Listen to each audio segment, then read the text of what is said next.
الحمد لله رب العالمين والصلاة والسلام على رسوله الكريم وعلى آله وصحبه أجمعين. أما بعد فأعوذ بالله من الشيطان الرجيم. بسم الله الرحمن الرحيم. والذين جاهدوا فينا لنهدينهم سبلنا وإن الله لمع المحسنين. صدق الله العظيم. برادرم وقار بدی بڑائی صاحب، انجینئر صاحب، سردار ظفر حسین صاحب، حاضرین مجلس، میرے بھائیوں، دوستوں، بزرگوں، ساتھی، مجھے خوشی ہے کہ آپ حضرات نے اس اچھی سی محفل کو سجایا ہے اور موسم کی شدت اور حدت کے باوجود باوقار انداز میں پرسکون پیرائے میں آپ حضرات یہاں تشریف فرما. پاکستان بحیثیت ملک کے اور پوری امت مسلمہ بحیثیت امت کے جن حالات سے اس وقت گزر رہے ہیں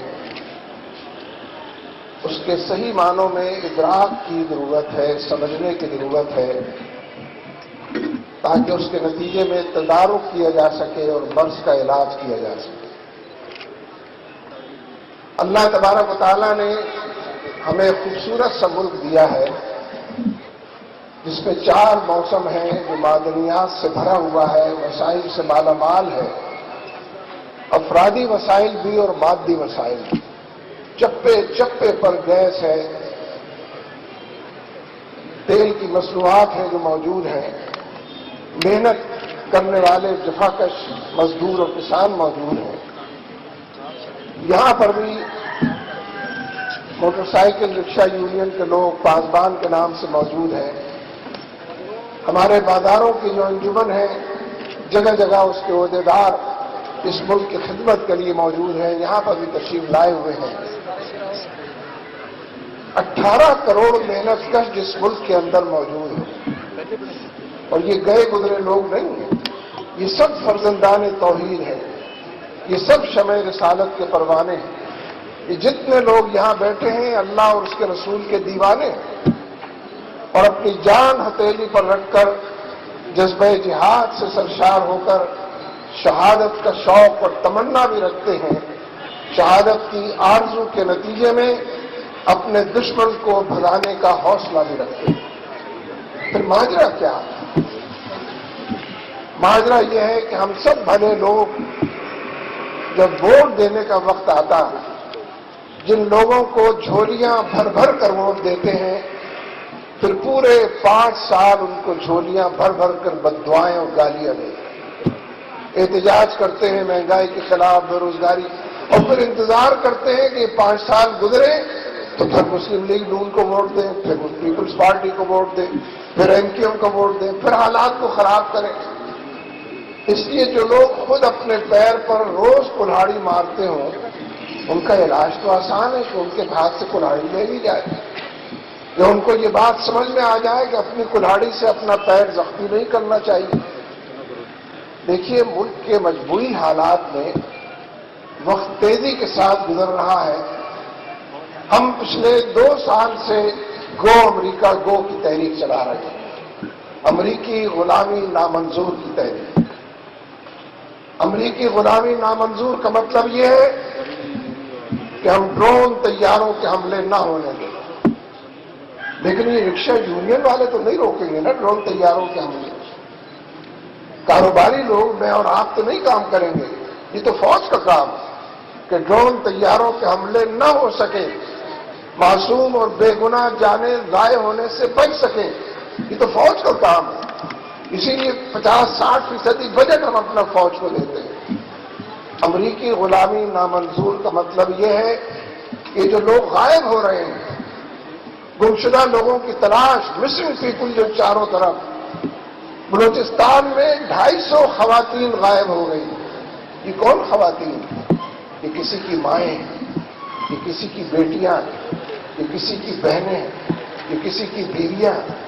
بڑے آرام سے جب لوگ یہ کہتے ہیں کہ بلوچستان میں پاکستان کا نعرہ لگانا مشکل ہو گیا ہے، پاکستان کے حق میں بات کرنا، ترانہ بجانا مشکل ہو گیا ہے، وہ یہ بات کیوں نہیں بتاتے کہ بلوچستان واحد صوبہ ہے کہ جس میں 250 خواتین کو بھی اغوا کر کے امریکہ کے حوالے کر دیا گیا ہے، ڈالر وصول کر لیے گئے ہیں۔ باقی 3 صوبوں میں مردوں کے ساتھ تو ہے یہ معاملہ، خواتین کے ساتھ صرف بلوچستان میں کیسے گالی دی جا سکتی ہے؟ بلوچستان میں ان کے تو حق کی بات کرنی ہوتی ہے۔ جب امریکی غلامی نامنظور کی بات ہوتی ہے تو یہ جو ملٹری آپریشن اس وقت ہو رہا ہے یہ امریکہ کے کہنے پر ہو رہا ہے۔ ہماری بندوقیں ہمارے سینے پر تان دی گئی، ہماری گولیاں دل و دماغ کے اندر ہمارے ہی پیوست کر دی گئی، ہمارے ہی لوگوں کو الٹا لٹکایا جا رہا ہے۔ سوات چلے جائے، بریل چلے جائے، شمالی جنوبی وزیرستان ظلم کا ایک اتھاہ گہرا سمندر ہے جو دور تک پھیلا ہوا ہے۔ جب امریکی غلامی نامنظور کی بات ہوتی ہے، گو امریکہ گو کی بات ہم کرتے ہیں، تو ہم کہتے ہیں کہ ریونڈ ڈیوس کو چھوڑنے والے امریکہ کے غلام ہیں، پاکستان سے کھاتے ہیں اور امریکہ کی غلامی کرتے ہیں، جنہوں نے ہمارے شہداء کو 3 ہمارے بچے شہید ہیں، ہماری مستقبل کی امیدوں کو گل کیا ہے اس امریکی نے جس کا نام ریونڈ ڈیوس تھا، لیکن ہم نے چھوڑ دیا ہے۔ جماعت اسلامی نے مسلسل مظاہرے کیے، ہم نے مسنگ پیپل کے لیے، گمشدہ افراد کے لیے اسلام آباد میں دھرنا دیا ہے، پشاور میں دھرنا دیا ہے، ریونڈ ڈیوس کے حوالے سے لاہور شہر کے اندر دھرنا دیا ہے، لیکن اگر دھرنے میں لاکھوں لوگ شریک ہوں اور ہوئے ہوتے تو پھر ایبٹ آباد کا واقعہ پیش نہ۔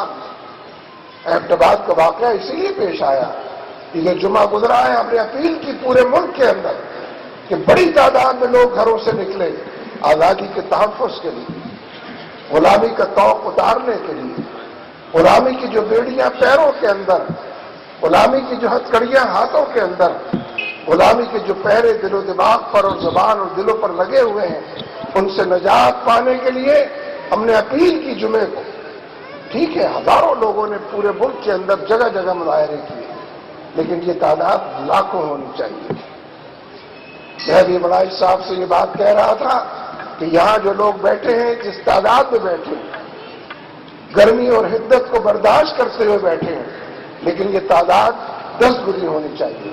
اگر نہیں ہوگی تو آزادی کا تحفظ نہیں ہو سکتا۔ غلامی آپ کے بالکل قریب آ کر کھڑی ہو گئی، غلامی میں ڈیرے ڈال دیے ہیں اور امریکہ کے غلام سر اٹھا کر چل رہے ہیں، چاہے وہ گیلانی ہو یا کیانی ہو، زرداری۔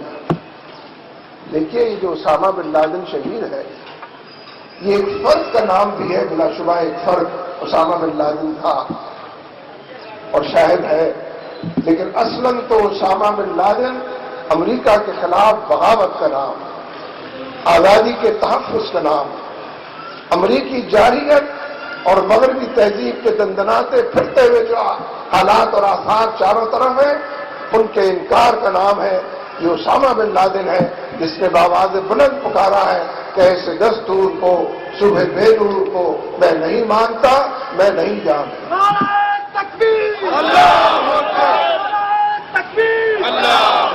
نعرے کا جواب تو سارے لوگ دیا کریں، نعرہ تو ایک ہی آدمی لگاتا ہے لیکن جواب تو سارے لوگوں پر واجب ہے۔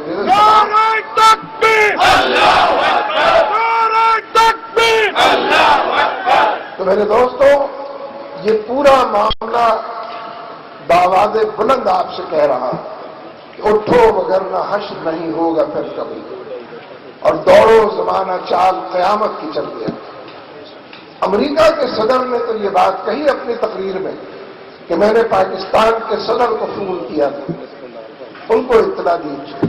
پاکستان کا صدر آج تک خاموش بیٹھا ہے، منہ میں گھنگریاں ڈالے بیٹھا ہے، ٹک ٹک گیدم دم نہ کشیدم کی تصویر بنے بیٹھا ہے، اور اس نے آج تک قوم کو اعتماد میں نہیں لیا کہ اوباما نے اس سے کیا بات کہی۔ یہی حال وزیر اعظم کا، بیان دیا کہ فتح مبین حاصل ہوئی، بڑی فتح ہم کو ملی ہے، اور اس بیان کو دینے کے بعد وہ اس قابل نہ تھے کہ اس ملک میں رہتے، لہذا فرانس کے دورے پر چلے گئے، صدر صاحب روس کے دورے پر چلے۔ اگلا الیکشن آئے گا تو انہیں کو ووٹ دیں گے نا، پیپلز پارٹی کو ووٹ دینا چاہیے نا، مسلم لیگ نون۔ دیکھیے 3 سال سے اگر پیپلز پارٹی کی حکومت قائم ہے اور یہ حکومت قائم ہے چوروں کی، لٹیروں کی، مہنگائی بڑھانے والوں، بے روزگاری میں اضافہ کرنے والوں، امریکہ کی غلامی دور تک پھیلانے، اس حکومت کو قائم رکھنے میں میاں نواز شریف برابر کے شریک، ان کے بغیر یہ حکومت نہیں چل سکتی تھی۔ زرداری کے پاس تو سیٹیں ہی نہیں تھی اتنی کہ وہ اپنی حکومت بناتا اور چلاتا، میاں صاحب نے ان کو کمک فراہم کی۔ میاں صاحب بچ نہیں سکتے، آج وہ مسلم لیگ قاف پر اعتراض کرتے ہیں کہ وہ پیپلز پارٹی کے ساتھ چلی گئی۔ یہ مسلم لیگیں بیساکھیاں ہیں، چاہے وہ نون ہو یا قاف ہو، 3 سال نون کی بیساکھی تھی، اب اس کے بعد باری آ گئی ہے قاف کی بیساکھی کی۔ یہ غیروں کو جنا بخشتے ہیں، ان کو زندگی اور دوام بخشتے ہیں۔ لیکن میرے دوستوں، ہمیں کیا کرنا ہے؟ ہم اسی طریقے سے بیٹھے رہیں، ہم اسی تعداد میں موجود رہیں، ہم قرارداد ہے مذمت منظور کرتے رہیں گے اور کریں گے وہی جو قرارداد کے خلاف کام ہوتا ہے۔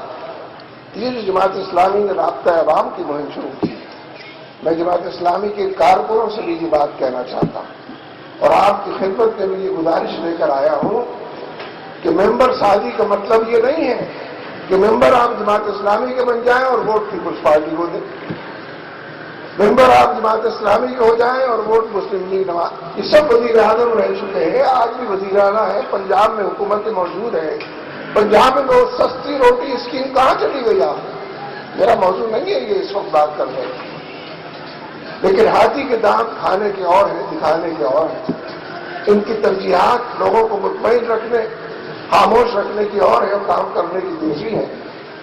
اس لیے میرے دوستوں، یہ جو وار آف ٹیرر ہے، بعض لوگوں کو لگتا ہے کہ انوکھی باتیں کر رہا ہوں، لیکن یہ گو امریکہ، گو کے بغیر آپ کو چوروں سے نجات نہیں مل سکتی۔ یہ اناروں کا نتیجہ ہے کہ زرداری کی حکومت قائم ہے۔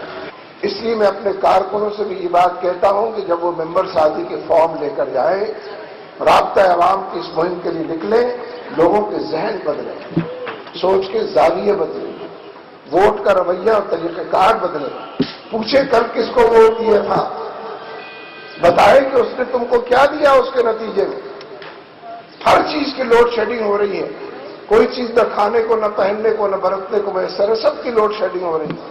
ان کو بتائیں کہ اگلی دفعہ پھر انہی پارٹیوں کو ووٹ دینا ہے، اے پی کو اور MKM کو، مسلم لیگ نون کو اور پیپلز پارٹی کو، تو پھر یہی حالات خراب سے خراب تر ہوں۔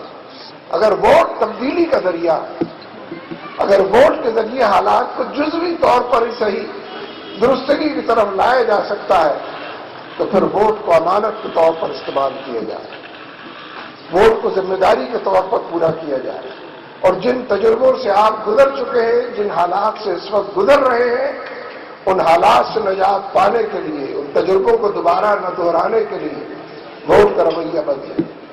یہ جو میں جماعت اسلامی کی بات کر رہا ہوں، مجھ سے پہلے بھی مقررین نے بات کی، بغیر دلیل کے بات ہم نہیں کر رہے ہیں۔ دیکھیے، شہر کراچی بہت بڑا شہر ہے، 2 مرتبہ کراچی کے میئر عبدالستار افغانی اور نعمت اللہ خان رہے ہیں۔ پہلی بات تو یہ ہے کہ کٹر سے کٹر مخالف سے پوچھ لیجئے، کوئی یہ نہیں کہے گا کہ امانت و دیانت میں ان سے کوئی آگے ہو سکتا۔ ارب روپے کا بجٹ تھا بلدیہ کا کراچی، دودھ اور شہد کی نہریں اپنے گھروں کے اندر تو بہا سکتے تھے۔